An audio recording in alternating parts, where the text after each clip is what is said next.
Вы привыкли, сказать, завидовать, воровать и так далее. Вот эти все годы атеизма, зависти, ненависти, презрения к классовым врагам, абортов. Вот тут записку я читал. Женщина пишет: почему-то не устраивается личная жизнь. Почему-то есть проблемы. Сделала там 4 аборта перед первым ребенком, 5 перед вторым. Что-то у меня не устраивается личная жизнь. Как она может устроиться? Это убийство любви, это убийство отношений, это разрушение будущего, это преступление против души. Ну как после этого может быть нормальная личная жизнь? Не забывайте элементарных вещей. То есть многие женщины: почему у меня не складывается личная жизнь? Сделает 20 абортов, 25, и говорит: что-то не складывается. Ну, наверное же, надо как бы делать вывод. Можно и после 50 рожать. Но нужно знать, что будут проблемы. Я общался с одной женщиной, очень миловидная, приятная, 25 абортов. Детей нет, личной жизни нет. Причем, когда я начал говорить, она говорит: сейчас я никогда в жизни уже этого не сделаю. Я просто не понимала, что это такое. Меня родители заставили первое, когда молодая была, дурная. А потом, говорит, вот как оно шло. Так вот, многие в двух пребывают состояниях женщины. Первое состояние – это: да, она делала, ничего страшного. Почему у меня не складывается личная жизнь? Причем тут аборты? Она не хочет видеть этой связи. А связь универсальная, связь есть всегда. И вторая точка зрения: ай, какая мерзавка такая-сякая, во всем виновата, сделала аборт. Вот всегда нужно идти посередине. То есть, вы должны знать, что вы за это отвечаете, что проблемы будут, что они должны преодолеваться. Насколько вы готовы изменяться, настолько будут меньше последствий. У человека должен родиться ребенок. Это ребенок, которого нужно любить, воспитывать и так далее, ради которого нужно ущемить сейчас свою дачу, машину, квартиру, свои перспективы. Это ребенок мешает. Человек говорит: надо делать аборт, и делает, как это делает сейчас большинство в мире. Все. Вот и сработало. Будущее важнее любви. Знаете, сколько в России абортов на одного рожденного ребенка? Меньше всего было абортов в 2005 году. Это вот на сайте Православной Церкви я зашел, посмотрел. Меньше всего абортов было в 2005 году. 121 аборт на 100 рожденных детей. О чем тут говорить? Вот это есть отказ от любви в угоду будущему, благополучию, идеалам, целям, планам и прочее. Я просто вспомнил, записку-то я прочитал, а не ответил. Вот здесь, смотрите, женщина, девушка пишет: прочла ваши книги, наверное, подразумеваются все книги. И ей сложно понять ситуацию. Каждый сезон, когда ее друг приезжает, делает аборт. Что такое аборт? Это убийство. Каждый раз, когда он приезжает, она делает убийство. Если она, значит, первое, вряд ли у этой девушки будут женщины, будут дети. Уже минимум 3 аборта она сделала. Рассчитывать на детей можно уже, может, не стоит. Первое. Второе. Если у нее все-таки дети появятся, они будут больными. Первые аборты – это гарантийно практически, если ребенок появляется, он будет больной или тяжело больной. Дальше. Если все-таки ребенок ее появится и будет здоровым, это будет еще хуже, потому что он будет по характеру убийца. Если мать несколько раз убила другого, почему ее ребенок не будет убивать? Дальше.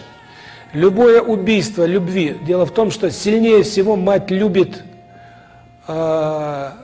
продолжение своего ребенка. Самая сильная любовь у женщины не к родителям, не к мужу, а к детям. Это биологический закон. Поэтому самое сильное убийство любви происходит, когда женщина убивает своего ребенка. Из-за чего она убивает своего ребенка? Из-за благополучия. Ребенок ей мешает.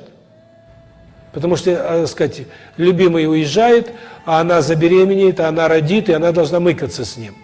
Значит, каждый раз через убийство ребенка, через убийство любви женщина ставит что наверх? Благополучие, светлое будущее и так далее. То есть женщина в себе растит семена дьяволизма. Но что лежит в основе дьяволизма? Отречение от Бога, от любви божественной ради наслаждения человеческого. Правильно? Почему женщина убивает своих детей? Чтобы возможность иметь заниматься сексом со своим партнером. То есть для нее секс, удовольствие сексуальное, важнее любви, жизни и здоровья ребенка. Правильно? О чем будет говорить дальше подсознание этой женщины? Оно будет как красный фонарь, каждую долю секунды давать вспышку. Для меня главная цель и смысл жизни не любовь, а наслаждение сексуальное. Логично? Логично. Значит, когда женщина идет по улице, и везде, как сирена вращается, я хочу только одного, сексуального наслаждения, то любой мужчина не только будет именно вожделеть ее, но и захочет ее изнасиловать. Потому что, так сказать, секс по любви подразумевает в первую очередь защиту нравственности, достоинства и испытать чувство любви. А когда секс становится наслаждением в основе всего, здесь можно насиловать, грабить и убивать. Вот и все. Поэтому в подсознании этой женщины, которая не понимает, что происходит с ней, хотя все книги прочитала, включается мощная сирена. Можете меня убить ради наслаждения. Она же убивает своих детей ради наслаждения. Значит, и ее можно убить ради наслаждения. Значит, сначала просто приятель друга на нее, так сказать, лезет и пытается ее изнасиловать. А завтра ее убьют на улице после изнасилования. Это будет совершенно нормальный, естественный процесс, который она сама запустила. Вот так выглядят вселенские законы в изложении девочки, которая прочитала книги и не понимает. И которая говорит: я поняла, все-таки прочитав ваши книги, в чем проблема. Измены, ревность мужа меня подталкивает к изменам. То есть, когда человек убивает свою душу и любовь, у него не только душа начинает деградировать, у него начинается искажение мировоззрения. То есть, проблема с головой. А что такое искажение мировоззрения? Это и есть желание всех сделать виноватыми, а себя выгородить. Так вот, эта девочка, которая написала такое послание, она даже не понимает, что такое убийство ребенка. На втором месяце, после второго месяца у ребенка уже ручки, пальцы выросли. Он уже реагирует. Он уже у матери берет ситуацию, учится у ней, как проходить конфликты, как реагировать. Это уже личность после второго месяца. Когда делают аборт на третьем месяце, ребенок закрывает лицо ручками и прячется. Потому что он понимает, его будет убивать. Он это все понимает. А аборты разрешены, так сказать, в течение 3 месяцев. Вот после второго уже убийство идет. Уже нервная система заложилась, уже есть ручки, уже ребенок понимает, что его сейчас будут щипцами рвать на части. Все. И вот женщина убивает одного за другим своих детей. Она совершает несколько убийств. И это закладывается, но дело в том, что это убийство сопряжено еще с чем? С удовольствием. А все, что сопряжено с удовольствием, уходит очень глубоко в подсознание. Вот и все. То есть, на первый взгляд, невинная записка. Приставал приятель своего друга, наверное, потому что меня муж ревнует. Вот и все. А смотрите, что за этой запиской кроется. Инвалиды, умершие дети, будущие убийцы. У этой девочки, так сказать, скорее всего, будет рак. У нее уже не будет личной жизни. Семью создать для нее невозможно уже. Потому что, так сказать, семья – это производство детей на свет. Ради детей создается семья, а детей она убивала. Значит, в своем подсознании она заложила программу уничтожения не только детей, но и семьи.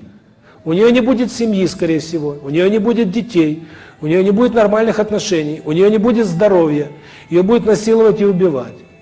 И все это она уже сделала. И она читает мои книжки и задает вопрос: а почему ко мне приставали? Может быть, я ревнивая. Когда женщина становится ревнивой? Вот она не может понять того, что она ревнивая, и у нее много претензий и обид к мужчинам. Когда в душе женщины любовь – это главное, тогда ей нужен мужчина для того, чтобы эту любовь испытать. Когда в душе главное женщины – это вожделение, это получить удовольствие, ей мужчина нужен только для получения удовольствия. И она его ненавидит, если этого удовольствия он не дает. И чем сильнее он ущемит ее удовольствие, тем больше она его будет ненавидеть. Поэтому похотливость женщины, ее агрессивность неимоверно увеличивается, когда она отрекается от любви, когда она убивает. Любой аборт усиливает ревность женщины. И похотливость, и агрессию к мужчинам, и претензии. Биологический закон. А у нас 121 аборт на 100 родившихся детей. И правительство у нас молчит. И верхние чины мило улыбаются. А законы природы не обмануть.